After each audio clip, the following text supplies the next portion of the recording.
Hi, it's Nancy Tierney, and I have been thinking about the difference between self-expression and communication.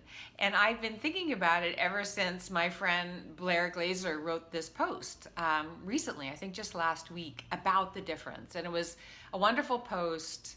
I will share the link with you below or something, that really very simply and elegantly defined the difference between self-expression and communication.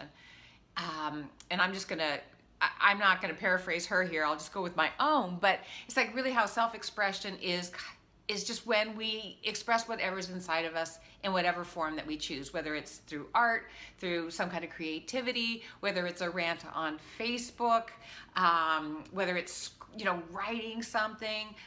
It's just where we pour out what's inside of us, where we express the feelings, the thoughts, the urges, the impulses, just because we need to express that. We need to express ourselves in the world.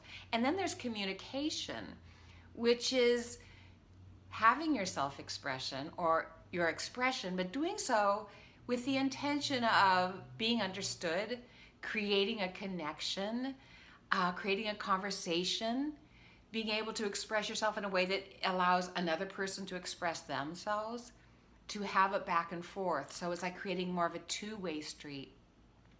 And this got me thinking about writing, creating, self-expressing in any way, shape, or form, and how to do it in a way that does create that connection, so that it is self-expression, but it's also communication, in that it's reaching someone else, it's affecting someone else, it's creating a response in someone else, and the space that people feel they can move into to respond. And I think it's like a lot of art and music does that. It's someone's self-expression, but yet because it's their self-expression and it has the qualities that other people can relate to, or that kind of magic that stirs something in them, there's a communication.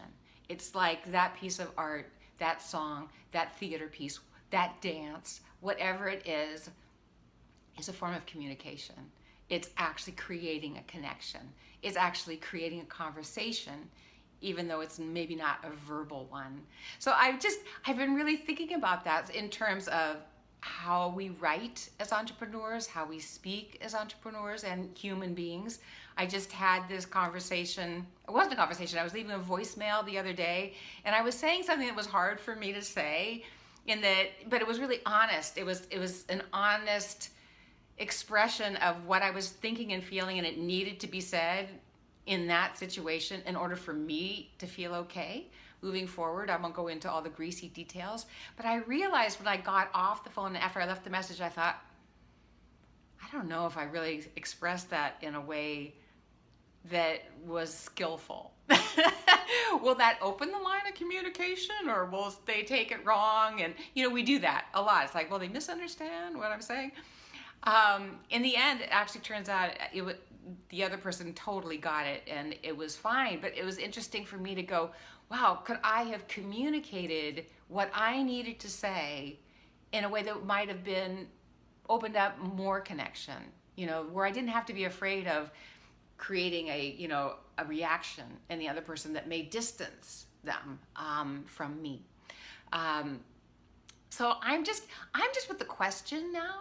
It's like, how can we have our own authentic, honest, wild voice and do it in a way that creates connection, that creates communication, that builds bridges, as opposed to just blast people with, our opinions and our thoughts and our strong passions. That's it.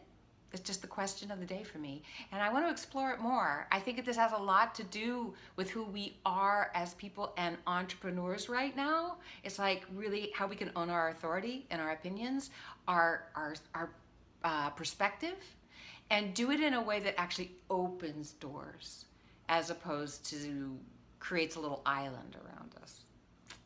All right, that's it for now. Bye.